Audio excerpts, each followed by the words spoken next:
Vamos continuar. Bom, gente, então, as traduções, ela tem diversas. Então, você tem primeiro que escolher uma, inclusive foi um jovem, eu não vou falar o nome dele aqui, o jovem me perguntou esses dias, né, que como que é esse caminho para chegar a dar aula, ser presbítero, ele fez várias perguntas nesse sentido, e perguntou das Bíblias. Irmão, a Bíblia, primeiro, que é um gosto pessoal. Tem Bíblia que a gente não abre mão dela para um estudo. Mas eu hoje, a Suzane até pode falar para vocês isso também, eu quando sento para estudar, Marcos, é 3, 4, 5 Bíblias ao meu redor, fora alguns livros e fora as pesquisas que eu faço em alguns sites. Também você tem que ter um cuidado muito grande com isso. Mas existem boas traduções, Almeida, NVI. Irmãos, fiquem à vontade. Cuidado com as editoras. Hoje em dia tem algumas Bíblias aí que traz outras doutrinas e traz coisas ruins. Então, tomem bastante cuidado com isso. Mas as Bíblias de estudo são muito boas, são caras, mas são boas. Eu aconselho cada um de vocês um dia poder fazer esse investimento. É um investimento meio caro para algumas pessoas. Eu também comprei isso ao longo dos anos, viu, irmão? Compro em vezes. O Marcos, de vez em quando, vai lá na Saraiva. Na Saraiva, não, na Ponte Sarzeta, né, Marcos? Vai lá e fala, irmão, tem umas promoção aqui. A Suzane e a Lígia nem sabem das nossas conversas. De vez em quando aparecem uns livros aí. Então é isso que a gente faz. Mas é isso aí, irmãos. Depende da... A minha última aquisição foi essa que eu mostrei para vocês, a King James. Uma ótima Bíblia, né? Ela é bem ilustrada, né? Ela tem várias ilustrações no início de cada livro, né? Ela vem colorida, a palavra de Cristo em vermelho, né? Então ela é bem bacana mesmo. Não estou fazendo propaganda, não, irmão. Estou dizendo assim, que é mais uma das Bíblias que eu tenho, né, para a gente poder fazer os nossos estudos. Então, fica aí o conselho. Agora, por que existe, irmãos? Existe aquilo que eu falei. Depende da tradução dela. Se ela é muito fiel, né, se ela vem mais para o centro, já dentro de um português mais atual, né, existem as atualizações e tem aquelas que também são importantes, a linguagem de hoje, tem eu tenho também a linguagem de hoje, Marcos, eu tenho a transformadora, versão transformadora, tem a atualizada também. Agora tem a Almeida atualizada, a NVI. Tem todas. A Almeida, né? Almeida, que é a Almeidinha, que é antiga, 93 também, que sempre foi importante. Tenho todas. É por isso que existem várias traduções. Vai depender de que tradução foi feita. Né? Eu estava vendo, inclusive, na internet esses dias, como é feita uma tradução, Marcos, da Bíblia, né? Ela existe a comparativa e tem a fiel. A fiel, irmãos, ele pega o fiel mesmo. Inclusive, ele estava dando um exemplo que tem algumas traduções que vem que não sei o que me colocou um chifre. E o chifre é relação ao boi e tal, e parece que na tradução que ficou no homem. Então, as traduções muito fiéis, assim, elas têm que saber colocar no português dentro do contexto do português, né? Então, por isso que ela sai algumas vezes com algumas dificuldades de interpretação. Por isso que existe. Depende de onde foi traduzido e para quem foi traduzido. Por isso que existem várias Bíblias no mercado. Amém? A Marisa perguntou aí a minha Bíblia de estudo favorita e a sua. Eu, particularmente, assim, para leitura, eu gosto muito da NVI. Eu acho a NVI muito boa. Para leitura, eu acho que a tradução é uma tradução muito boa, realmente. Agora, apesar de todo mundo elogiar muito a NVI, a Bíblia de Estudo, eu gosto muito da de estudo, que é uma que você me indicou, que é a palavra-chave, que tem ali o hebraico e o grego, acho que ela ajuda bastante. E a minha antiguinha aqui, a Plenitude também, eu acho que é muito boa. Eu gosto muito dela. Você vê que, assim, como minha mãe comprou ela quando eu me converti, né, para ela fazer um curso de teologia, já tem 18 anos, então deve ter edições novas, com comentários melhores, algumas coisas que você vê que o pessoal melhorou com o passar do tempo, mas para estudo, eu acho que hoje é a palavra-chave. Mas é como o Ari falou, eu acho que não dá hoje para mim sentar para dar uma aula de EBD e pegar uma Bíblia, ler uma tradução e falar, vou para uma aula de EBD. Geralmente eu pego 3, 4 Bíblia, livro, e aí a gente vai indo. E um que eu gosto muito, que inclusive essa foi a minha aquisição, e aí vocês vão ver, não foi aquisição, né? Ele já me deu. É essa daqui que alguns falam que é a segunda Bíblia, né? A história dos Hebreus. Só para vocês terem ideia. A preta é a Bíblia de estudo, essa aqui é a história do Hebreus. Então, dá 2 Bíblias de estudo, essa daqui. e realmente é muito bom. Tem muito conteúdo. Foi escrito por Flávio Josefo. Para quem não sabe, o Flávio Josefo era um historiador judeu. Ele viveu ali até pouco mais de 70 depois de Cristo. Ele passou ali um pouquinho, se não me falha a memória, do período interbíblico. Passou o tempo de Cristo, mas ele, como judeu, ele não acreditava, pelo menos em tese, né? A gente acha que ele não acreditava que Jesus era o Cristo, apesar de fazer uma menção aqui. Me parece que ele não acreditava. Não é certo isso por causa de uma menção que ele faz de Jesus nesse livro. Mas é um livro realmente muito bom, quem puder comprar também. Vai falar, inclusive, da pergunta aí da Jamília. A Jamília, não sei se ela voltou, acho que foi a Jamília, mas eu vou responder. As páginas em branco que tem no meio da Bíblia, pelo menos as Bíblias mais antigas, entre o Antigo Testamento e o Novo, tinham 4 páginas. Antes de eu falar aí, só a Bíblia de estudo favorita, esqueci de deixar você falar. As minhas? É a palavra-chave. Hoje, as minhas 2 principais é a Bíblia de estudo palavra-chave, no hebraico e grego, né, que eu tenho. Inclusive, até dediquei para o Sérgio, se não me falha a memória, o Sérgio Pina. E hoje é a King James, que eu já mostrei. Só que eu também gosto muito, e está bem velhinha, Thompson. É uma excelente Bíblia, Thompson, é uma excelente. E tenho também, eu uso, mas não como primeira, é a Bíblia de Estudo Pentecostal. Né? São as Bíblias de Estudos, mas, assim, as minhas 2 principais que eu pego é a NVI, que não é de estudo, viu, Marcos? Não é de estudo, mas eu pego a NVI. E a de estudo mesmo, a palavra-chave é a King James, a Bíblia de Estudo King James.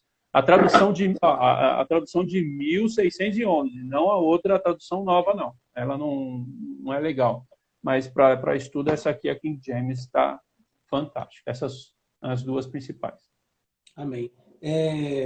A Jamile ela perguntou o que eram as 4 páginas em branco ali, ou às vezes uma página em branco, né? Entre o Antigo e o Novo Testamento. Geralmente, né, as Bíblias antigas iam com 4 páginas antigas. Significava os 400 anos, aspas, de silêncio entre o Antigo Testamento e o Novo Testamento. Se você tiver a oportunidade, como a gente falou, de ter uma Bíblia de Jerusalém, ou até na internet, você acha os livros, os apócrifos na internet. Eu tenho mais de 120 livros apócrifos baixados aqui. Se você tiver a oportunidade de ler, por exemplo, Macabeus, você vai ver que os 400 anos não foram tão silenciosos assim.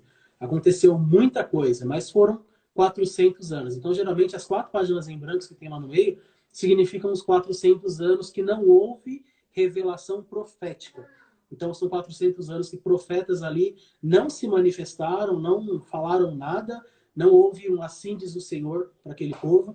E se você pega, por exemplo, esse livro aqui, a História dos Hebreus, você vai ver que Flávio José escreve muita coisa sobre isso. Deve ter aqui umas 300 páginas só do período interbíblico. É uma aula também que eu tive a oportunidade de dar para os jovens lá da nossa igreja, na Manaim, né? E acho que foram também 2, 3 aulas falando sobre o período interbíblico. Então, assim, é bastante coisa para a gente falar. De repente, um dia a gente fala sobre o período interbíblico, ou então a gente faz um vídeo aí e só coloca o vídeo, porque é muita coisa realmente para a gente falar. Agora, a sua esposa também, eu vou falar, hein? Fala de Alexandre o Grande. Ela não sei de onde ela tira essas coisas, né, minha amiga? Mas qualquer dia a gente pode falar. Foi talvez o cara mais admirado do antigo mundo, né? Filho de Filipe II, se não me falha a memória, Filipe II. Ficava do ladinho da Grécia. Olha só que eu estou me lembrando aqui, Marcos. Eles moravam numa região bem colada, eles eram tidos como bárbaros. E Esparta, toda essa região da Grécia, eles começam a criar conflitos internos. Quando eles estão fracos, o pai Filipe II entra, invade, toma a Grécia, e aí depois o Alexandre, já com 16 anos, já fazia parte do exército, e depois ele sai para conquistar o mundo e nunca mais volta para a sua cidade. Tanto é que a Grécia é fundada depois uma cidade chamada Alexandria, né, porque ele monta o seu quartel-general em Alexandria, mas sai para conquistar o mundo e nunca mais volta. Morre com, se não me engano, 37 anos de idade. Exatamente. Né? É mais ou menos isso. Ele não era homossexual, apesar de ter relacionamentos com homens, que era normal para a Grécia. Ele podia ter relacionamentos. Ele teve 2 filhos. E, enfim, isso é um pouquinho de Alexandre e depois a gente conversa mais sobre isso. E aí, só para falar um pouquinho também, para colocar curiosidade, estou com vontade de espirrar, vou espirrar daqui a pouco. Saúde. Alexandre, ele foi, apesar de Alexandre não ter o nome citado na Bíblia, a gente vai ver Alexandre lá em Daniel. A gente vai ver mais uma vez a Bíblia se cumprindo, quando cita lá alguns versos que a gente vai entender que é Alexandre posteriormente. E Alexandre, querendo ou não, ele acabou sendo, como que eu vou falar isso para não ser polêmico, mas ele acabou sendo importante para a continuação da igreja, porque Alexandre ele pregava muito o helenismo. Então a ideia dele é que todos vivessem ali em unanimidade de língua, de economia, de tudo. E com isso ele foi um dos caras ali que trouxe o grego para o mundo inteiro, especialmente o grego koné, que aí ele vai ensinar para os judeus, e esse grego koné posteriormente vai ser o grego mais falado ali na época de Jesus. Então o evangelho ele se difunde muito graças a todas essas conquistas de Alexandre, graças a Ptolomeu, que pediu a tradução lá da Septuaginta, e Alexandre acaba se tornando um cara muito importante para a nossa história também. É sim, Lígia, ele é do período antibíblico, interbíblico, né? 300 e poucos anos antes de Cristo. Ele é do período interbíblico, né? Fantástico. Mas a gente... Jesus, falava 4 línguas na época de Cristo. 4. O hebreu, né? O grego, né? E, irmãos, olha, para você ter uma ideia, o latim era a língua oficial, né, Marcos?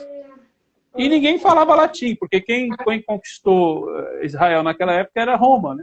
Então, mas ninguém falava latim, né? Somente os que eram de lá mesmo, de Roma, né? E o aramaico, como eu já disse, que era a língua oficial mesmo que Jesus falava.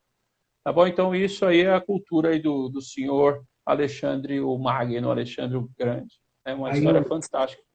O Anselmo falou algo aí, quem faz parte da Manaí já domina esse assunto.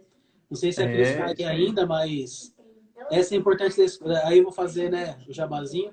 Essa é a importância da Escola Bíblica Dominical. Muita coisa que a gente está falando aqui, a gente aprendeu, eu particularmente aprendi lá na Escola Bíblica Dominical. Uma coisa que a gente não dá valor, e não só como professor, mas como aluno, a gente aprende muita coisa.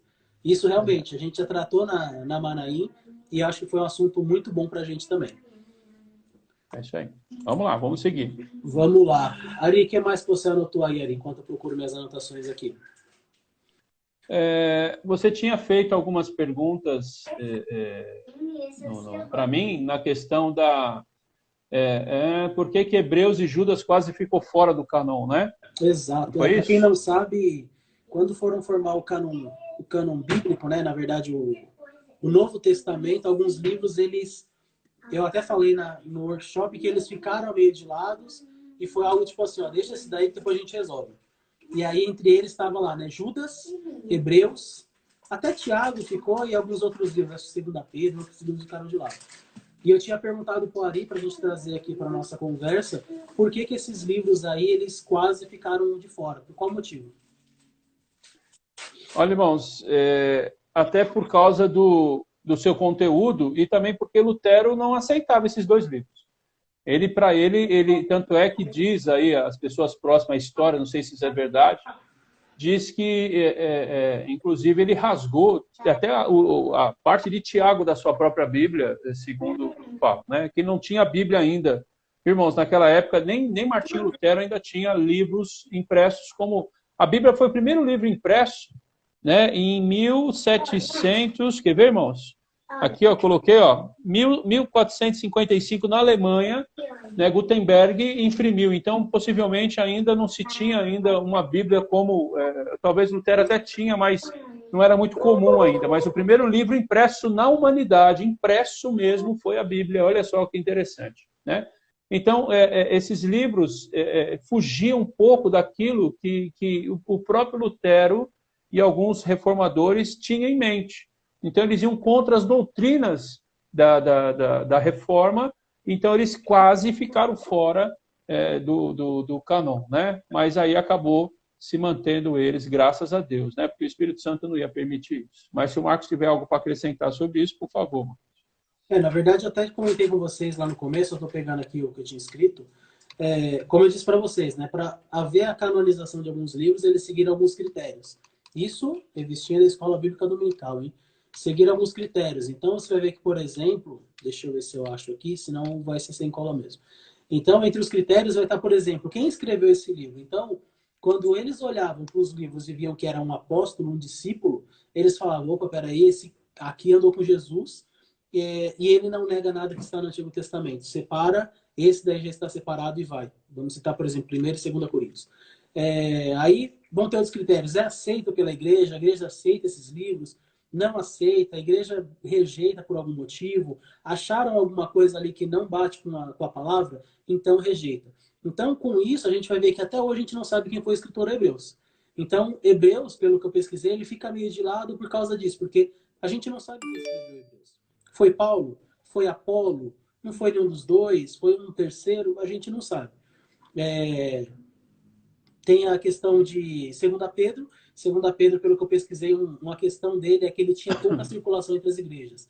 Então, poucas igrejas circulavam ali com 2 Pedro. E aí, para não ir muito longe, Judas, ele tem ali uma importância um pouco menor e pouca circulação. E a gente vai ver que em Judas, aí a título de curiosidade, isso pesou também um pouquinho e pesa até hoje para alguns cristãos, que Judas ele cita um dos livros apócrifos. Quando a gente lê que em Judas, Miguel disputa o corpo de Moisés com o diabo, ele fala assim que o Senhor lhe amaldiçoe, esse é um trecho do livro de Enoque. Então é um livro que foi rejeitado, é um livro apócrifo, mas que está sendo citado em Judas. E aí você fala, tá, mas está citado em Judas, por que não foi para a Bíblia? Porque, como nós falamos, quando eles escreveram isso, eles não tinham qualquer intenção que esses livros se tornassem canônicos. Bem como esses livros, como eu falei, que Jerônimo disse, eles são importantes para a nossa instrução, mas eles não podem servir para doutrinar a nossa igreja. Então a gente não vai criar qualquer doutrina em cima disso e falar, não, mas eu não posso brigar com o diabo que o Senhor lhe amaldiçoou. Não, a gente não vai criar doutrina bíblica em cima disso. A gente vai ler isso a título de curiosidade, vai achar interessante, vai perguntar um dia para Cristo na glória, mas a gente não vai ficar discutindo esse tipo de teologia. É verdade. Maravilha. E mais? Vamos ver aqui, o que mais que eu anotei. Se tiver mais alguma coisa que eu te perguntei, pode ficar à vontade. Uma coisa importante, pessoal, o Ari comentou da Bíblia, né?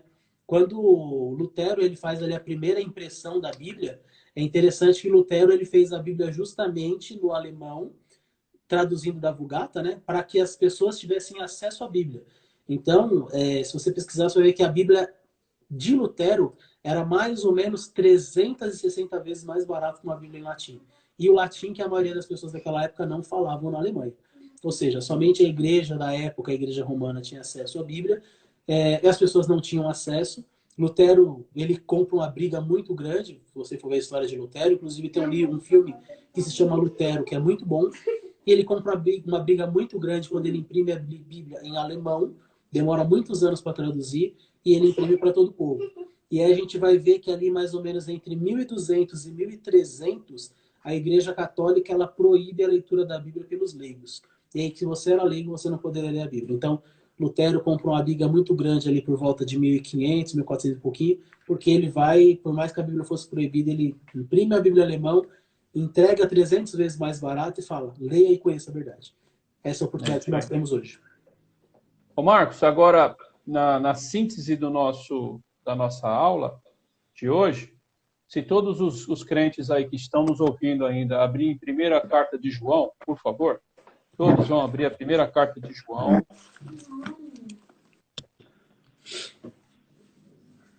Capítulo 1 mesmo, verso 1. Primeira carta de João, primeira epístola de João. Amém? Eu vou ler para vocês, tá, irmãos? O que era desde o princípio, o que vimos com os nossos olhos, o que temos contemplado com as nossas mãos, que as nossas mãos tocaram da palavra da vida. Porque a vida foi manifestada a nós, a vimos e testificamos dela e vos anunciamos a vida eterna que estava com o Pai e nos foi manifestada. E que vimos e ouvimos, e isso vos anunciamos, para que também tenhais comunhão conosco. E a nossa comunhão é com o Pai e com seu Filho Jesus Cristo. Essas coisas vos escrevemos para que o vosso gozo se cumpra. Irmãos, qual é o critério? Aí está o início da Bíblia. O que nós vimos, estamos passando. Então, os pais da igreja, os apóstolos, eles começam a passar aquilo que viram e tocaram. É aí que começa o cânon bíblico, é aí que começa a Bíblia, é aí que começa a palavra de Deus. Como que ela chegou até nós? Ela é a palavra de Deus? É, porque são pessoas que viram. Nós não temos aqui um conto de alguém que contou que viu Jesus, não. Quem está contando é quem viu, andou com ele, testificou dos seus milagres, testificou da sua ressurreição. Quem está falando isso foi o primeiro cara que entrou dentro do túmulo de Jesus Cristo, precedido por Pedro. Então, são pessoas, é aí que começa a originalidade da Bíblia, aí que começa o legal da Bíblia. Quem escreveu é quem viu. É um relato de pessoas que viram. Os evangelhos eram pessoas que viram. Vos escrevo porque estavam ali ocultos, estavam ali do lado, estavam ali vendo os milagres de Jesus Cristo. Então, se você for tirando, que nem foi dito aí, tirando Gênesis, né, que nem a Lígia perguntou, todo o resto da Bíblia foram pessoas que viram aquilo, viu a guerra, viu Davi sendo colocado como rei, viu Saul sendo morto, viu os milagres. Alguém viu, né, o profeta Elias subir aos céus. Então, essa é a originalidade da Bíblia. Esse é a Bíblia, que não tem nenhum livro de nenhuma religião, dito assim, né, que foi feito dessa forma. Então, esse é o original. São pessoas que viram, pessoas que de alguma forma, presenciaram. Esse é o maior e mais coisa linda da Bíblia. Então, está em 1ª carta a João, no seu capítulo 1, os seus primeiros versos, dito isso, nós vimos, tocamos e falamos com ele, é por isso que nós estamos, e por isso que ele fala, é por isso que vos escrevo, é por isso que eles escreveram, é por isso que eles colocaram tudo isso na palavra de Deus. Marcos. Amém. Até para a gente ir já para dar o nosso encerramento, como foi dito, né? É importante que a gente saiba que, independente de qualquer escolha humana, de quais seriam os livros, de quais não seriam os livros, o porquê disso, o porquê daquilo, é crer, enquanto cristãos, que o Espírito Santo e que Deus estava envolvido nesse processo. O que nós temos em mãos hoje é aquilo que Deus ele queria que chegasse até nós. É aquilo que o próprio Espírito Santo permitiu que chegasse até nós. Hoje nós temos acesso livre, especialmente por causa da internet, a todos os livros que não estão aí, a histórias, a N coisas que nós poderíamos questionar. E se nós olharmos para essa palavra aqui, nós vamos ver que ela se cumpre e que ela é verdadeira. Eu tive a curiosidade de, quando estava pesquisando, estando para essa aula, entrar num livro que era de ceticismo. E haviam lá 10 perguntas que são desconfortáveis em relação à Bíblia. E eu, naturalmente, fui ver. Das 10 perguntas que tinham lá, 8 perguntas, se eu tivesse que responder, seria: se você ler a Bíblia, isso vai ser claramente respondido para você. Uma das perguntas era: por que Deus prefere os profetas do Antigo Testamento do que os do Novo? Quem pergunta isso, você sabe uma coisa muito clara: não leu a Bíblia. E aí é que eu sempre digo: eu não posso, Marcos, que trabalho com TI e que estuda um pouco da Bíblia, querer falar de petróleo, por um simples motivo: eu não conheço petróleo. E eu acho que uma grande tristeza minha é que hoje eu vejo que nós cristãos, como dizem Hebreus, nós deveremos ser mestres da lei pelo tempo que já temos na igreja, e nós estamos sendo instruídos e estamos ouvindo conselhos de pessoas que não são cristãs, que não leem a palavra, que não estudam a palavra, que muitas vezes estão na televisão falando o que querem, e a gente aceita isso como verdade. Então, enquanto cristãos, enquanto pessoas que temos livre acesso, e glória a Deus, à Bíblia, nós deveríamos folhear muitas vezes esse livro. Nós deveríamos ter muito amor e muito interesse pelo que nós dissemos, pela palavra de Deus. É isso que nós temos escrito. E como eu disse, se está escrito, não tem telefone sem fio. Se ouve os rolos do Mar Morto, a gente vê que é verdade. Se existem mais de 3.000 cópias do Novo Testamento, não tem como a gente negar. E é perfeitamente compreensível, é perfeitamente aceitável que entre os livros históricos, a Bíblia ela é o mais confiável. Nós temos N cópias, nós temos vários cumprimentos de promessa, nós vemos que Deus ele sempre operou no meio do seu povo. E o que nós acreditamos, diga o que quiser, mas o Evangelho ele transforma, ele muda as nossas vidas. E é por isso que hoje nós estamos discutindo esse assunto. Foi legal. Amém. Adorei, Marcos, ser convidado. Ari, agradeço você por participar. Quer falar mais alguma coisa? Não, não, eu quero só me despedir dos irmãos todos aí, não vou falar nome de ninguém, porque eu sempre esqueço alguém e depois levo bronca. Então, a paz a todos, em nome de Jesus. Adorei fazer a segunda vez com o Marcos, né? E vamos preparar outros estudos, irmãos. Se os irmãos quiserem mandar para o Marcos aí alguma sugestão, algum tema, para a gente poder fazer no meio da semana, né? E outro dia, aí fica à disposição, ou para mim ou para o Marcos, se vocês quiserem mandar algum tema aí, a gente está disposto vamos fazer uma coisa aqui, Marcos. Vamos fazer uma coisa que eu acho que é perigosa, mas eu queria fazer uma coisa com você.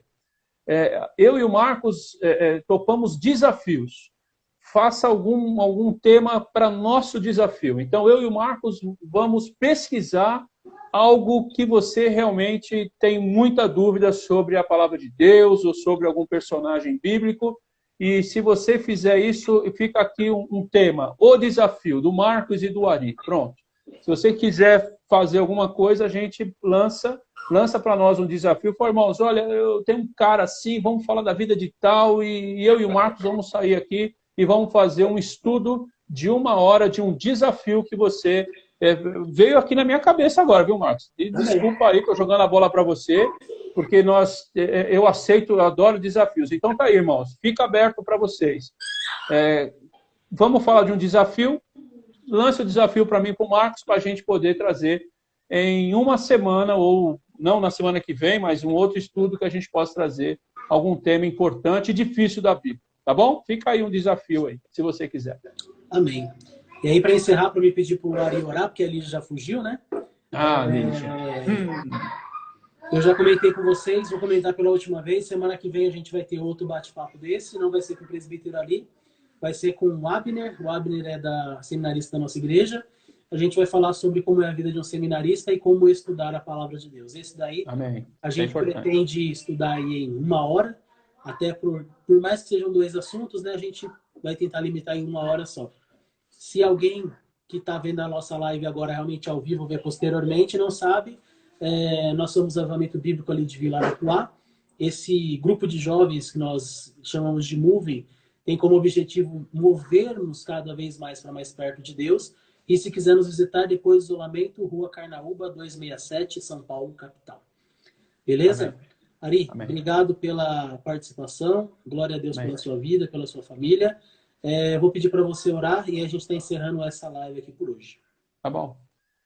Vamos lá. Santo Deus, Pai, em nome de Jesus Cristo Todo-Poderoso, Senhor, queremos te agradecer porque o Senhor diz na palavra que nesses momentos era o Espírito Santo que falaria por nós. Senhor, eu e o Marcos somos apenas homens, mas, Senhor, o Senhor conduziu essa reunião hoje. Foi o Espírito Santo de Deus que conduziu essa live. Porque por mim e pelo Marcos, ou por qualquer outro, Senhor, por nós mesmos não podemos fazer nada. Mas a tua graça, Senhor, vem derramada sobre nossas vidas. Senhor, abençoe cada pessoa que assistiu esse estudo, mesmo aquele que já saiu, aquele que não pôde, esqueceu, não tem problema, Senhor. Abençoe a cada um, os irmãos da nossa igreja, todos, Senhor, que estão em casa, por algum motivo, Senhor, estão aí desconfortados com algum problema, mas que a sua graça chegue, Senhor, na casa de cada um, meu Pai. Cura, liberta, Senhor, os nossos parentes das nossas enfermidades. Senhor, traga o refrigério para que nós possamos, Senhor, ter cada vez mais alegria, Senhor, e gozo no Espírito Santo de Deus. Senhor, abençoe esse jovem Marcos, Senhor, que tanto eu amo, ó Pai, a sua família, Senhor, todos os seus, um homem de Deus. Senhor, esses irmãos que nos assistiram, cada um deles, ó Pai, a nossa família, em nome do Senhor Jesus Cristo. Senhor, que não possa também, que o Senhor possa também, eu não me esquecer do nosso pastor, José Carlos, Senhor, abençoe ele, ó Pai, e amanhã abençoe a nossa Santa Ceia, a Santa Ceia do Senhor que será ministrada, Senhor, também por uma live, em nome de Jesus. Amém. Marcos, é contigo, eu estou encerrando. Um beijo a todos, a paz do Senhor Jesus. Amém. Amém. Obrigado, pessoal. Deus abençoe. Estou encerrando também. E depois essa live deve estar disponível aí gravada no YouTube, Facebook e Instagram. Beleza? Paz do Senhor a todos. Deus abençoe.